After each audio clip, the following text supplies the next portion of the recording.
What's going on, everyone? Welcome back to another video. I'm Michigan Sports Talk here, and in this one we got some transfer portal rumors as Michigan has offered a graduate defensive tackle plus a Michigan assistant coach interviewing for a Power 5 head coach position. We also got some Big Ten awards for some Michigan players. I'm also going to be going over some CFP scenarios and who and where Michigan will play in the playoffs. It's all going to be in this video and more, so let's go ahead and get right into it.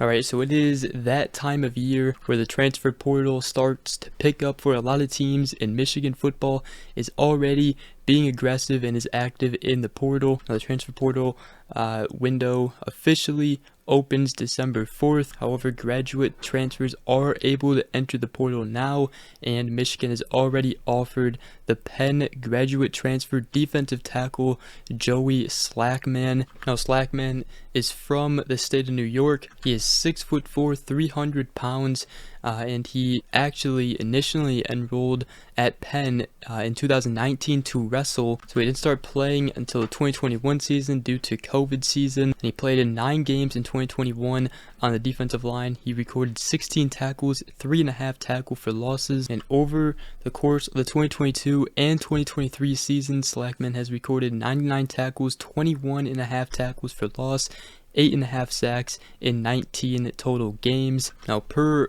Pro Football Focus in 2022, he had the 12th highest grade among FCS defensive tackles, and he was the #1 graded tackle this season. He is currently the #1 ranked transfer in 24/7 Sports rankings. Now, he also has offers from Washington, Florida, TCU, Missouri, Arizona, Colorado, Wisconsin, Miami, and others. Now, Michigan will be returning defensive tackles Mason Graham, Kenneth Grant, and Rashawn Benny. However, after this year, Chris Jenkins and Cam Good will be gone, and Slackman could find himself a starting position or even just some playing time, as Michigan likes to rotate a lot of their defensive linemen. Now, Slackman told 24/7 Sports that, most importantly, I want to come to a team where I can affect winning in a positive way and get on the field. He said, obviously, academics are important to me, so I'm trying to find the best master's degree. And he said, along with that, I'm just trying to find the best place that can develop me as a player and potentially be drafted after my collegiate career is over. So keep an eye on this one for Michigan, as I'm sure there will be a top choice for him, and I'm sure there'll be tons of other transfer portal targets to come in the next couple days here, or in the next week or so. Then I also did want to talk about a Michigan assistant coach interviewing for a Power 5 head coach job, and that is Michigan running backs coach Mike Hart.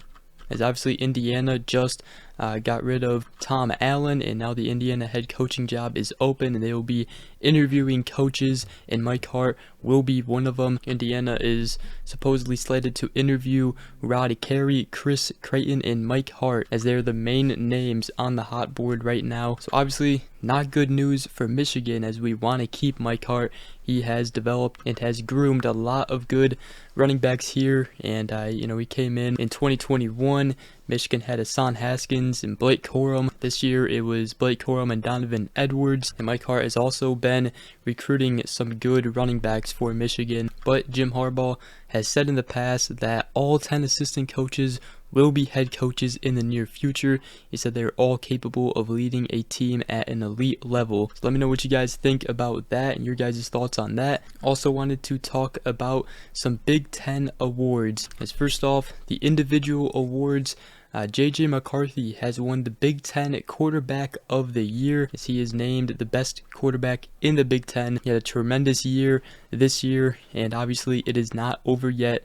More to do, unfinished business left. Blake Corum, he also won 2 individual awards. The first one was Big Ten Running Back of the Year, and the second one is the Big Ten Sportsmanship Award. So pretty cool there. And then there is also all Big Ten awards for all Big Ten Conference Coaches Awards for the offense. First team, Blake Corum, Ladarius Henderson, Colston Loveland, J.J. McCarthy, Drake Nugent, and Zach Zinter.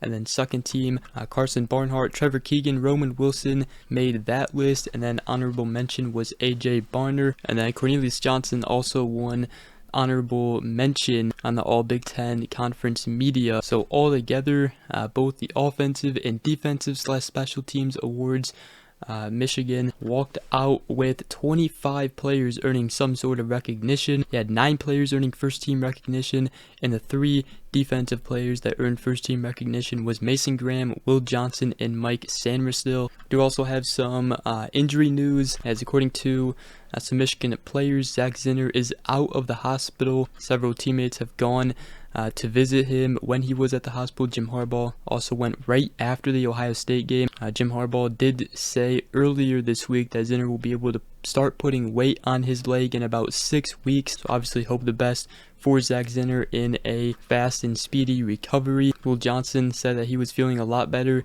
than he was on Saturday. He said he tweaked a little something against Ohio State. He was out there at practice on Tuesday, and he will try to play this weekend. But I think the biggest thing for Michigan fans to know is that he will be good to go come time for the playoffs. Also wanted to talk about some players as they talked about the game against Ohio State. Jalen Harrell on his pressure that he created for the game-sealing interception. He said, "Me and Mason had a little stunt going on. I came inside. He wrapped around, so I came in. It wasn't really open, so I kind of bulldozed my way through, ran him over, and then hit the quarterback." Will Johnson also talked about the matchup against Marvin Harrison Jr. He said, "Probably the biggest matchup I had of the season, so I was definitely locked into it." He said a lot of preparation went into it. I give him a lot of credit. He's a great receiver. He said some of the prep came with Charles Woodson as he offered a few tidbits pre-game, so pretty cool there. And Carson Barnhart talked about the clock-killing drive in the fourth quarter. He said it was awesome to go run 6 minutes, 7 minutes off the clock. Those are some of the funnest moments in games where you're up a score. It's a one-score game, and you get to just go pretty much F you down the defense and run the rock and run the clock down. He also said he could hear the Ohio State defense yelling at each other to get a stop. He said it was nice to see, or it's nice to see when defenses break down. And last thing I want to talk about in this video is some CFP scenarios for Michigan. So first off, the semifinal games will be the Sugar Bowl in New Orleans and obviously the Rose Bowl in Pasadena. Now the number 1 seed, I believe, gets to choose which one.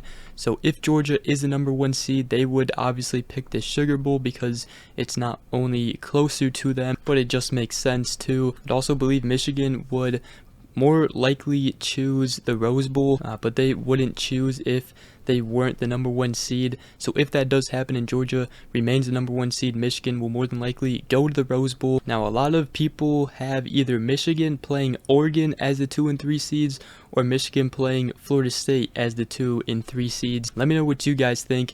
If Oregon beats Washington, will Oregon be the 4 seed or the 3 seed, assuming Florida State wins and is 13-0? Obviously, Oregon has that 1 loss. For me, I feel like Florida State would be the 3 seed and Oregon as the 4 seed, but let me know what you guys think. And then obviously, if Washington beats Oregon, they will be the 3 seed. Florida State would be the 4 seed, so Michigan would play Washington. But you also have to see how the rest of the games play out. Georgia has to take care of business against Alabama. If Florida State loses, that leaves an opening for Texas, Alabama, and potentially Ohio State, but they need a lot of things to happen and go in their way. So comment down below how you guys think the playoffs will shape out and who will be what seed. But other than that, that is going to wrap up today's video. Hope you guys did enjoy. If you did, make sure you guys go ahead, drop a like, comment down below, and subscribe for more if you are new around here. I greatly appreciate it. Other than that, we will see you guys in the next video. Go Blue.